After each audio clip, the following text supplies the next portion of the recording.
Selamat datang di dalam video pembelajaran Ilmu Kesehatan Masyarakat. Saya Arifo Bandari dari Bagian Ilmu Kesehatan Masyarakat Fakultas Kedokteran Universitas 11 Maret. Pada kesempatan kali ini saya akan menyampaikan materi tentang dokter dan primary healthcare. Video ini terutama akan menjelaskan tentang konsep dan aplikasi primary healthcare serta keterkaitan konsep tersebut dengan peran seorang dokter. Video ini terutama akan menjelaskan konsep dan aplikasi primary healthcare serta keterkaitan dari konsep tersebut dengan peran seorang dokter. Para mahasiswa sekalian, mari kita lihat sejarah di tahun 1978,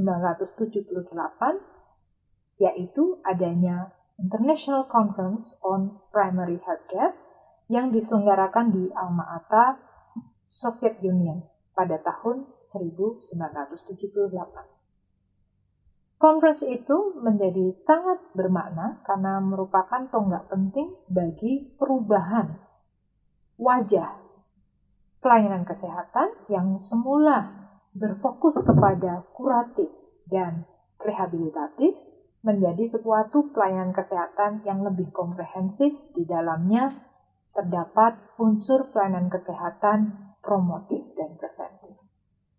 Deklarasi yang dihasilkan oleh konferensi tersebut terkenal dengan istilah Deklarasi Alma-Ata, di mana Deklarasi Alma-Ata ini mendengungkan semangat untuk melakukan protect and promote health for all.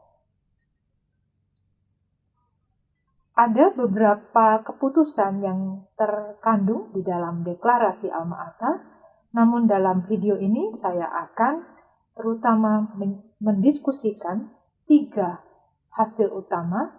Yang pertama adalah bahwa kesehatan sendiri dianggap sebagai fundamental human right.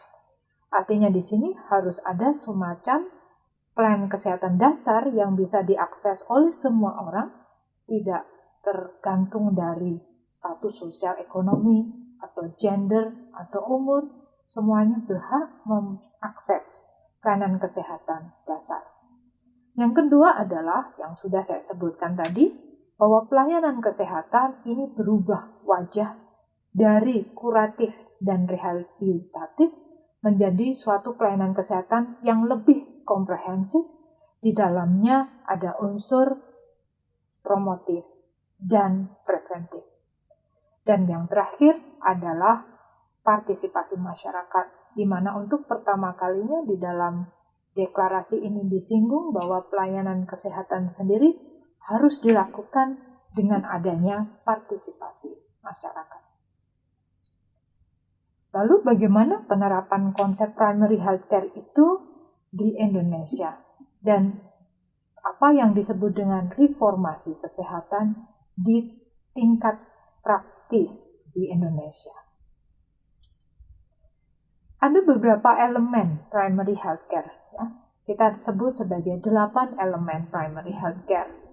8 elemen itu terdiri dari pendidikan kesehatan, gizi masyarakat, kesehatan ibu dan anak, air bersih dan sanitasi, imunisasi, program pengendalian penyakit penular, pertolongan pertama pada penyakit umum, serta obat esensial. Jadi elemen primary healthcare ini merupakan layanan kesehatan dasar yang harus diakses oleh semua orang sebagai warga negara. Itu yang tadi dikatakan bahwa health is a fundamental human right. Nah, mari kita lihat bagaimana penerapan ini di Indonesia. Pada tahun 80-an, mulailah dirancang atau didirikan Pusat Kesehatan Masyarakat atau disingkat sekarang Puskesmas sebagai unit pelayanan kesehatan masyarakat, di mana sebagai unit pelayanan kesehatan masyarakat, Puskesmas ini dirancang untuk melayani populasi di tingkat kecamatan. Bagaimana Puskesmas ini beroperasi? Ini dibantu atau didukung dengan adanya beberapa layanan lain, misalnya Puskesmas Pembantu dan juga Puskesmas Keliling.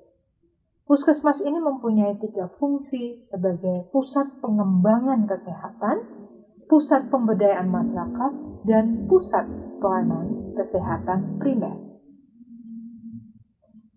Nah, mari kita lihat juga aplikasi dari primary healthcare di tingkat puskesmas, ya, di tingkat primer di Indonesia, yaitu adanya program primary healthcare. Misalnya, kita tadi ingat ya, 8 elemen dari primary healthcare ini diterjemahkan menjadi program-program kesehatan yang kemudian juga diselenggarakan oleh puskesmas. Misalnya, adanya pendidikan kesehatan, adanya program gizi, kesehatan ibu dan anak, asuransi kesehatan, dan imunisasi. Nah, tadi di dalam konsep primary healthcare juga ada konsep partisipasi masyarakat. Di Indonesia, konsep tersebut diaplikasikan di dalam bentuk-bentuk partisipasi masyarakat di dalam layanan kesehatan, misalnya dalam pos pelayanan terpadu, pos kesehatan desa, atau pos obat malaria di wilayah yang endemis malaria. Jadi kita bisa melihat di dalam kegiatan-kegiatan tersebut, masyarakat ikut serta dalam pemberian layanan kesehatan. Nah, adik-adik mahasiswa semuanya, dalam pelaksanaan primary healthcare ada beberapa tantangan yang dihadapi. Hal ini disampaikan oleh seorang konsultan Bullen tahun 93, di mana tantangan tersebut setidaknya ada 4 macam. Yang pertama adalah relevance, yang kedua quality, yang ketiga adalah cost effectiveness, dan yang keempat adalah equity. Relevance itu artinya bahwa di dalam layanan kesehatan dasar yang tadi digagas di dalam 8 elemen itu, tentunya harus benar-benar layanan yang dibutuhkan oleh masyarakat sesuai dengan permasalahan yang ada di masyarakat. Yang kedua adalah quality. Jadi meskipun merupakan layanan kesehatan dasar, idealnya layanan tersebut harus tetap berkualitas, harus menjamin bahwa yang diberikan dalam layanan itu merupakan tata laksana atau program-program yang memang mempunyai dampak. Yang ketiga tentu saja soal cost effectiveness. Jadi di dalam memilih layanan kesehatan dasar itu tentunya harus dilihat juga tentang biaya yang terkandung dari kegiatan-kegiatan tersebut dan juga kemanfaatannya. Jadi pilihan-pilihan upaya kesehatan, tata laksana yang diberikan ini harus mempertimbangkan aspek biaya dan manfaat. Dan yang terakhir adalah equity, keadilan kesehatan. Karena tadi dalam konsep primary healthcare dikatakan health is a fundamental human right. Jadi artinya layanan kesehatan dasar tadi semestinya bisa diakses oleh semua orang tanpa mempedulikan tingkat sosial ekonomi atau gender atau umur dan karakteristik demografis yang lain. Nah, oleh karena itu, apa kaitannya dengan kompetensi dokter? Bullen pada tahun yang sama juga mengatakan bahwa karena adanya primary healthcare, maka pendidikan kedokteran pun juga harus direorientasi, harus diarahkan kembali kepada penerapan primary healthcare. Jadi profil seorang dokter yang mungkin pada waktu-waktu sebelum primary healthcare ini disampaikan, ini lebih banyak profil dokter yang mengedepankan layanan kuratif dan rehabilitatif. Nah, ini juga harus berubah dari kompetensi yang lebih kepada kuratif dan rehabilitatif menjadi kompetensi yang bisa melakukan layanan yang promotif, preventif, kuratif, dan rehabilitatif. Bullen menyampaikan dengan sebuah konsep yang disebut dengan the 5-star doctor. Jadi seorang dokter itu setidaknya mempunyai 5 kompetensi utama supaya bisa sesuai dengan tantangan penerapan primary healthcare. Yang pertama, dokter tetap menjalankan perannya sebagai penyedia layanan atau care provider. Di sini Bullen mengatakan bahwa seorang dokter sebagai care provider yang baik, dia harus bisa menilai kebutuhan dari pasien, tidak hanya kebutuhan fisik, melainkan juga kebutuhan secara mental dan sosial. Dan juga tata laksananya pun juga harus bisa mencakup itu. Jadi masalah yang dieksplorasi tidak hanya masalah fisik, melainkan masalah mental dan sosial. Untuk menjalankan fungsinya sebagai pemberi layanan atau care provider, maka dokter itu sebetulnya juga merupakan decision maker. Decision maker di sini artinya bisa mengambil keputusan. Keputusan apa? Keputusan-keputusan yang terkait dalam tata laksana pasien itu, ini harus bisa dijustifikasi tidak hanya kemanfaatannya, tetapi biayanya.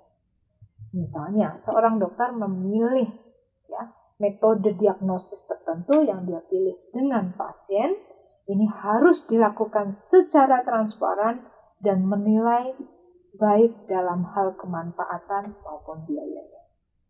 Demikian juga di dalam memilihkan pengobatan atau tata laksana non-medikamentosa yang lain, ini juga harus didasarkan kepada kedua aspek, biaya dan manfaat.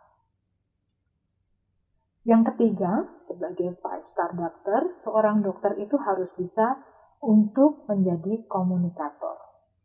Apa artinya menjadi komunikator? Di sini Bullen mengatakan, jadi seorang dokter itu harus bisa melakukan persuasi. Persuasi, membujuk individu, membujuk keluarga, membujuk masyarakat untuk bisa mengadopsi gaya hidup sehat dan bisa menjadi mitra di dalam pelayanan kesehatan. Tentu dalam hal ini tidak hanya berarti dokter itu mampu berkomunikasi secara verbal, tetapi di dalam perannya sebagai komunikator, seorang dokter perlu menjadi role model untuk mengadopsi gaya hidup sehat. Nah, ini bagi Anda ya, para calon dokter, mulailah Anda belajar menjadi komunikator sejak sekarang. Harus mengadopsi cara hidup yang sehat. Kemudian dokter itu juga community leader. Community leader di sini tidak harus seorang dokter harus mempunyai jabatan tertentu atau posisi tertentu. Tetapi yang dimaksud sebagai community leader adalah bahwa seorang dokter itu harus bisa memperoleh atau menjadikan masyarakat itu bergerak pada hal-hal yang positif yang terkait dengan kegiatan kesehatan, upaya-upaya untuk meningkatkan kesehatan masyarakat. Misalnya, kita tahu ada banyak dokter yang mempunyai inisiatif seperti saat ini menggalang masyarakat untuk mendonorkan plasma convalescence untuk pasien-pasien COVID misalnya. Ini contoh seorang dokter menjalankan kompetensinya sebagai community leader. Juga sekarang ini para dokter juga banyak menjadi influencer ya di media sosial. Nah, ini juga contoh bagaimana seorang dokter itu menjadi community leader di dalam era saat ini. Dan yang terakhir, sebagai 5-star doctor, dokter itu harus bisa menjadi manajer. Yang dimaksud dari menjadi manajer adalah bisa mengambil keputusan dalam konteks bekerja dalam tim. Tim ini bisa saja multidisiplin, jadi tidak hanya dari orang-orang kesehatan, tetapi juga mereka-mereka pemangku kepentingan, tetapi bukan di sektor kesehatan. Contohnya untuk menanggulangi masalah tuberkulosis. Saya kira ini sangat penting. Seorang dokter ini harus menggerakkan daya kreatifnya juga untuk bekerja dengan mereka di sektor yang lain, misalnya sektor pengentasan kemiskinan. Karena apa? Untuk menanggulangi tuberkulosis tidak hanya dari aspek kesehatan, tetapi juga non-kesehatan menjadi sangat penting. Adik-adik mahasiswa semuanya, jadi sebagai ringkasan dari materi ini, Deklarasi Alma-Ata menjadi tonggak bagi reformasi pelayanan kesehatan. Ada perubahan yang signifikan dari bagaimana kita memandang permasalahan kesehatan dan bagaimana pelayanan kesehatan itu dilakukan. Sehingga kita mengenal pelayanan kesehatan itu tidak hanya terdiri dari kuratif dan rehabilitatif, tetapi juga preventif serta promotif. Dan bagaimana seorang dokter itu bisa menjalankan profesi di dalam era implementasi primary healthcare itu, maka harus ada 5 kompetensi dasar. Sebagai care provider, decision maker, komunikator, community leader, dan manager. Terima kasih atas perhatian yang diberikan. Semoga video pembelajaran ini bermanfaat bagi Anda. Salam sehat.